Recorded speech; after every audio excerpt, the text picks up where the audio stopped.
Bueno, y estamos acá con, podemos decir ya un viejo amigo de la casa, con el capitán retirado Claudio Din. Y bueno, ¿qué tal, Claudio? Primero, ¿cómo te va? Hola, ¿cómo les va? Bien. ¿Todo bien? Gracias por invitarme. Sí, muy bien. Gracias. Bueno. Un placer estar acá. Has seguido escribiendo, o sea, no solamente investigaste la cronología de Malvinas, sino que te pusiste a pensar qué pasó antes de Malvinas. Sí. Y comenzaste... Por ahora, un borrador, y aclaro, no lo vamos a spoilear, no vamos a contar demasiado, pero sí lo vamos a presentar. Este libro que se llama, o se llamará, 200 días antes. Es así, correctamente. Vos sabés que cuando empecé a estudiar la campaña, ¿no? Hace como 5 o 6 años, empecé con la mente en blanco, ¿no es cierto? Y claro, fue una pasión, ¿no? Le dedico muchas horas y después de unos años me di cuenta que siempre volvía más o menos a lo mismo, ¿no? Fue una campaña que duró 74 días, pero fue una campaña que de defensa, una defensa que no se planificó, uh-huh. ¿No es cierto? Hay una explicación en el libro que no se planificó, pero me dolía escuchar o leer como militar que no tenían palas o porque se les rompían y no podían, claro. Entonces, claro, todo responde a más o menos lo mismo, ¿no? Si vos no lográs planificar una campaña para estar en un territorio insular, para hacer una defensa ante un enemigo, necesitas una logística brutal, claro. ¿No es cierto? Enorme, gigantesca. No digo que no se planificó nada, se planificó poco, pero después los británicos lograron hacer un cerco con sus submarinos nucleares y los barcos mercantes con la carga pesada de las fuerzas defensoras no podían llegar. Uh-huh. Es decir, no iba a llegar. Tal es el nos caso, cortaron el camino. Tal es el caso del hundimiento del general Belgrano, ¿no es cierto? Así como hundieron al general Belgrano, podían hundir a cualquier buque que se intentara, pues ya aparte ya estaba avisado que cualquier buque que surcara las aguas en dirección a Malvinas iba a ser hundido. Claro, ellos habían marcado toda una zona alrededor de... Exactamente, de 200 millas, que se supone que son las 200 millas soberanas. Ellos se atan siempre a lo legal y lo no legal para ser... Van corriendo la línea de acuerdo a cómo les conviene. Llega un momento que uno se da cuenta que hacen lo que les conviene y son genios para esas cosas, ¿no? De la diplomacia, del hacer bien y hacer mal, pero porque el fin justifica los medios. Claro. Leyeron a Maquiavelo bastantes veces, me imagino. Pero bueno, en definitiva yo decía, ¿y qué hubiera pasado uh-huh. si se hubiera planificado? Si se hubiera planificado milimétricamente, como solemos hacer los militares. Cualquier campaña, salida al terreno, una salida de tiro con morteros, de tiro con artillería, se planifica todo, la comida, la hora, el camión, el camino de marcha, el lugar para vivaquear, el lugar de tiro, los blancos, la munición, la limpieza, todo, se planifica todo y se revisa todo muchas veces, sí. ¿No es cierto?, para ver si estamos en condiciones de hacer una actividad que puede durar 5 horas, ¿no es cierto? Imagínense una guerra. Entonces, yo digo, ¿qué hubiera pasado si en vez de el regimiento 7, 3, 6, 25, el BIM 5, hubieran ido 5 brigadas de montaña? ¿No es cierto?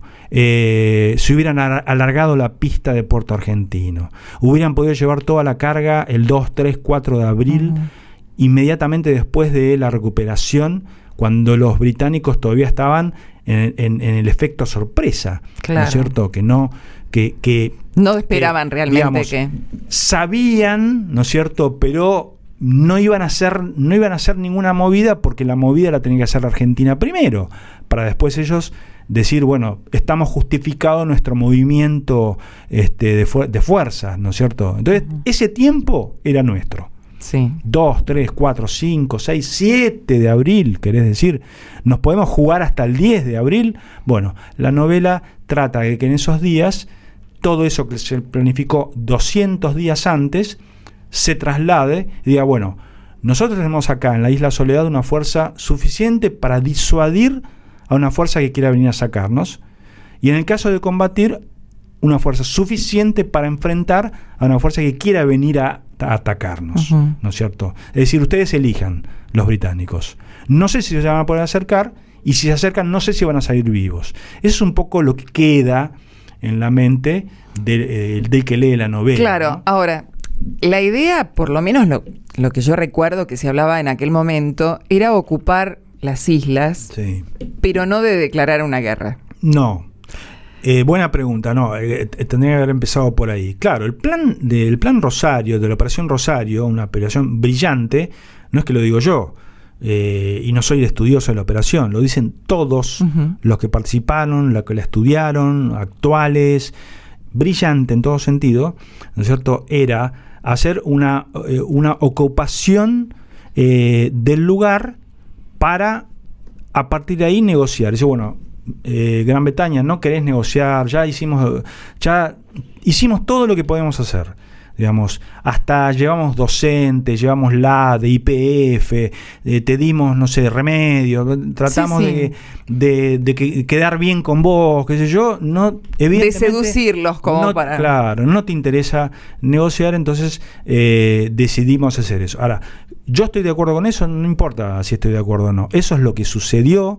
La operación fue brillante y se esperaba que en Gran Bretaña se sentara a negociar. Ahora, cuando yo digo, y algún oyente puede decir, bueno, pero no seas tan iluso de creer. Bueno, en ese momento Galtieri había viajado a Estados Unidos, le habían dicho...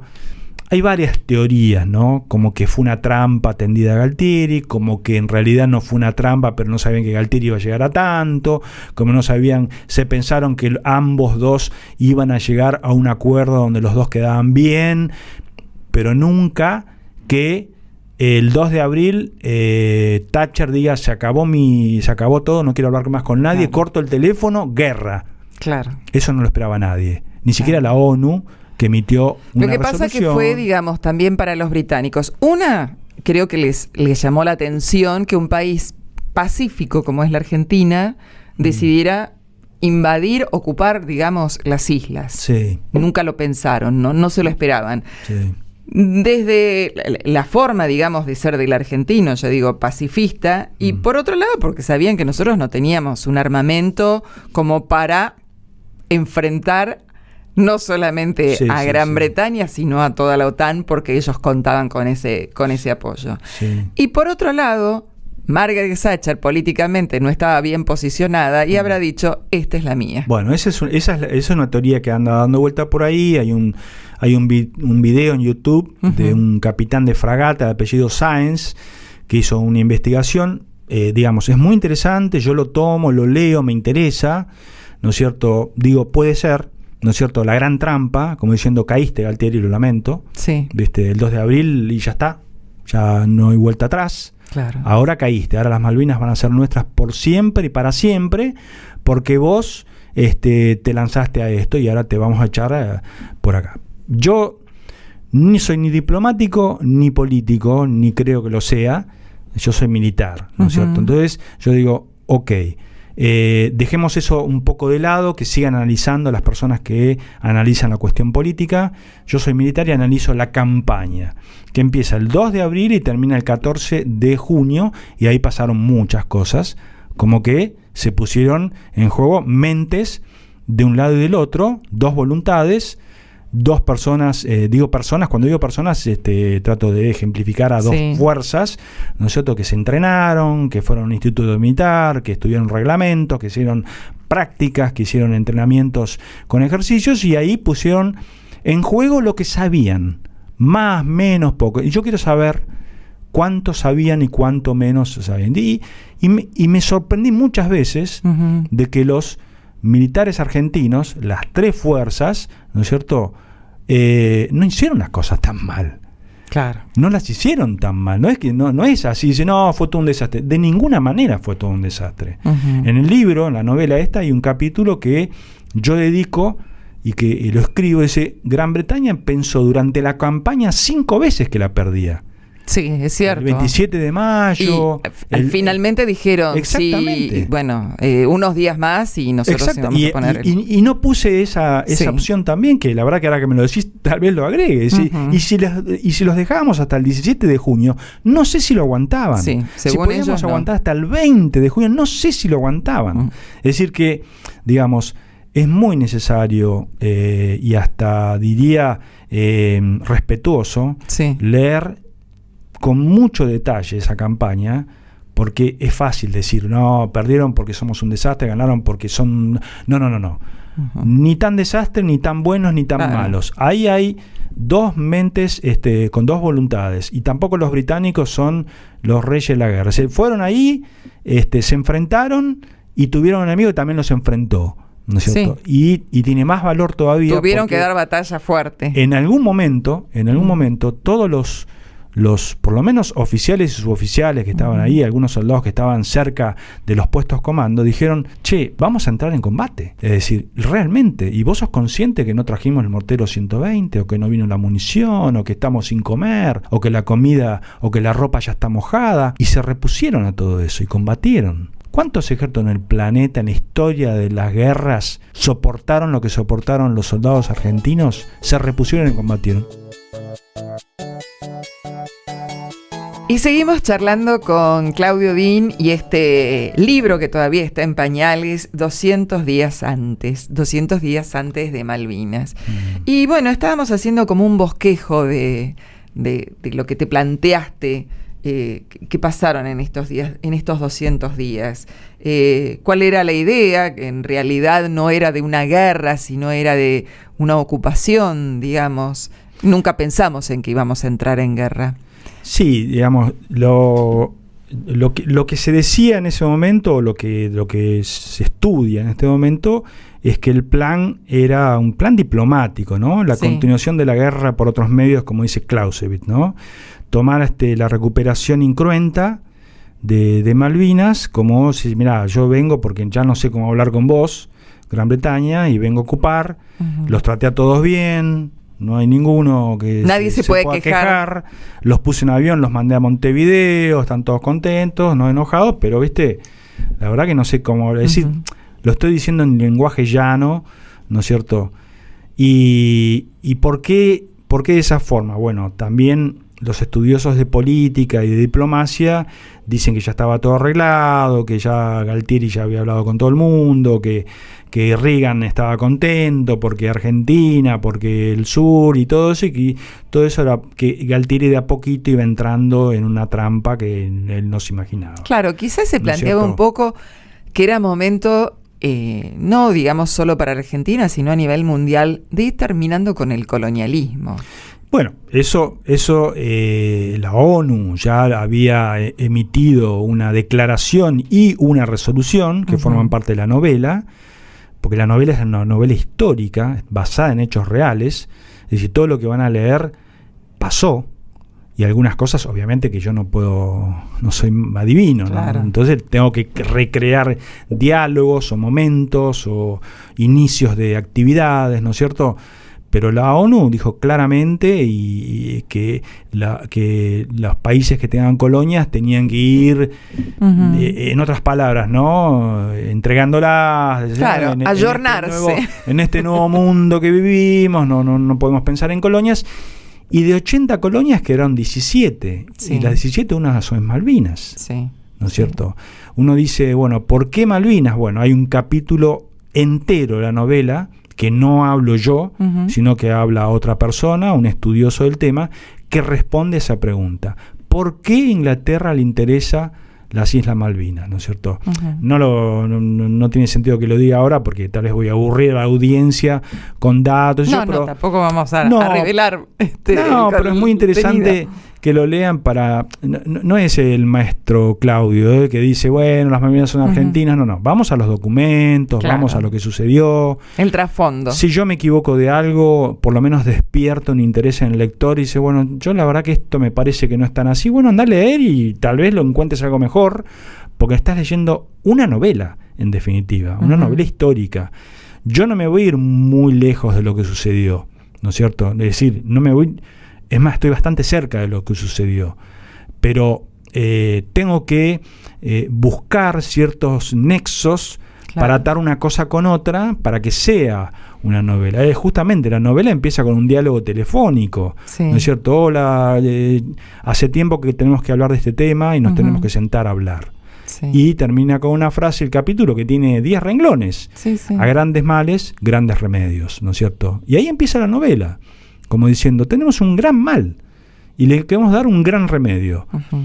Yo no voy a evaluar ni el mal ni el remedio. Yo soy militar y quiero saber qué pasó del 2 de abril al 14 de junio. Pues yo estudié táctica, estudié reglamentos, hice ejercicios, fui jefe de sección, estuve, hice cursos de otro tipo, y yo digo, bueno, a ver, en algún momento yo estaba preparado para combatir, ¿no es cierto?, de subteniente, de teniente, para combatir con solidez, ¿no es cierto?, para conducir gente, para conducir a la victoria, y si era la derrota, hicimos lo mejor que podíamos. ¿Qué hicieron los mismos mis pares con eso mismo que yo había recibido? Y yo me sorprendí, porque hicieron mucho más de lo que yo podía, de lo que yo me imaginaba que podía hacer, ¿no es cierto? Ver la defensa del Regimiento 4, ¿no es cierto?, en Monte Harriet o en Dos Hermanas, yo me saco el sombrero por esa gente, realmente, no puedo creer lo que soportaron. Claro, lo que pasa es que más allá, digamos, de la preparación táctica, estratégica, surgió la valentía de los hombres, que eso es algo que nace, no se adquiere con libros ni con nada, es algo que está en el espíritu. Hay estudios ahora, hay un neurólogo, la verdad que es muy interesante, que habla ahora de qué es la valentía, ¿no es cierto? Y en definitiva la valentía se sustenta en valores. Claro. Y vos decís, ¿cuáles son los valores? Y los valores que te dieron cuando te entrenabas. ¿O vos te pensás que un subteniente o un cabo se va a entrenar porque tengo ganas de correr 40 kilómetros? No, seguro que nadie tiene ganas de correrlos porque sí. Pero lo tiene que hacer, ¿no es cierto? Porque lo está entrenando en coraje, en fortaleza, en voluntad, en templanza. Sí. Vos decís, pero ¿y es eso? Y es eso cuando el cuerpo te dice basta y alguna voz interior que te dice no, tenés que seguir. Los valores que tenés metidos que tu cabeza, que están en el subconsciente. La verdad es que es muy interesante este tema, que no está para nada explicado en el libro, porque no es mi tema, pero de seguirlo para ver qué mueve a una persona cuando está todo perdido a seguir. Es bárbaro. Realmente es apasionante escuchar, porque, no sé, muchas veces me ha pasado a mí, le pasa a cualquier ciudadano de a pie. ¿Por qué sigo? ¿No es cierto? Y bueno, evidentemente tenés valores que creías que no tenías, o los estás creando todos los días. Sí. Por esa parte, bueno, estamos yendo de este tema, pero sí, pero es interesante también, y tiene que ver con esto. Bueno, dijimos, es una novela histórica basada en hechos reales. Sí. Y como dije en un principio, no lo vamos a spoilear, más allá que vos contaste un poquito de qué se trata, pero vamos al prefacio. Sí. Donde vos contás por qué te decidiste a escribirlo cuando en ese momento que se declara la guerra todavía eras cadete. Claro. Y veías que pasaba algo alrededor, o sea, había gente que estaba luchando, vos seguías en el colegio. Sí, sí. Los cadetes de cuarto año de ese año se recibieron de golpe. Contanos un poquito de eso. Sí, digamos, como todos los argentinos, o digamos la gran mayoría, yo era cadete de segundo año, estaba en el colegio militar, eran las 7 de la mañana y recuerdo que estaba saliendo del comedor y habíamos desayunado. Y escucho a las 7 de la mañana, nadie tenía ganas de hablar nada, ¿no es cierto? Y escucho que todo el mundo da los gritos, yo, ¿qué pasó? Y ahí me enteré de la recuperación de las Malvinas, ¿no es cierto? Bueno, a partir de ese día fue una sucesión de cosas interminable. El 7 de abril egresan los cadetes de cuarto año, un egreso así muy rápido, intempestivo, vestidos de combate, con el grado de subteniente. Y ese mismo día lo estaban esperando micros que lo llevaban a la escuela del arma, de acuerdo a las 5 armas que correspondían. De las escuelas de armas lo llevaban a los regimientos, y de los regimientos iban a Malvinas. Es decir, que de estar sentado en el aula a Malvinas en un golpe de ojo, ¿no es cierto? Y yo miraba todo eso y decía, Dios mío, ¿no? Y hasta ahí, bueno, la alegría, ¿cómo decirlo? El orgullo también de decir, bueno, uno está aplastado todo el día, bueno, no somos tan desastres, bueno, no sé, todas esas cosas que se le pasan en la cabeza a uno. Después la derrota, ¿no es cierto? Nos quedamos ahí un segundito. Sí. Y seguimos con Claudio Dín hablando, y estábamos hablando justamente cuando regresan aquellos subtenientes que salieron de golpe un día prácticamente sin saberlo, se levantaron, los vistieron como subtenientes y salieron, y después regresaron. Claro, y los hemos visto regresar ya a fin de año para la ceremonia formal, ¿no es cierto? Pero ya no eran los mismos, ¿no es cierto?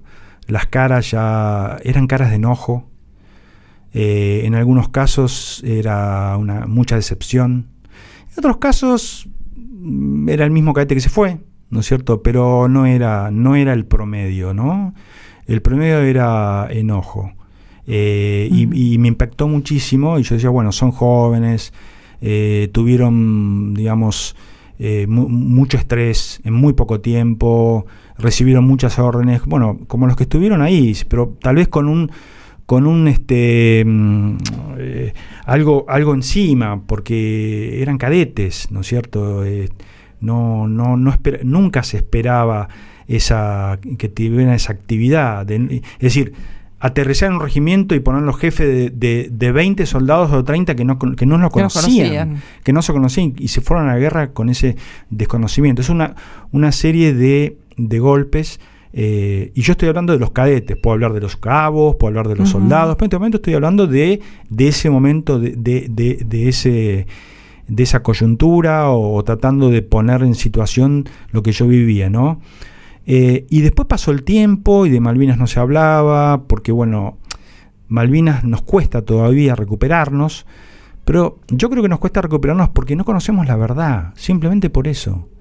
Porque la verdad nos molesta, no queremos, el ego no nos permite, eso también está estudiado. La verdad golpea siempre. Claro, el ego dice, no, quédate en la zona de confort. Quédate en la zona. No, pero mirá que hay una verdad que se llama Malvinas, y que la verdad te va a hacer libre, ¿eh? Y no, pero la zona de confort. De quedarse en la zona de confort. Vos eras cadete.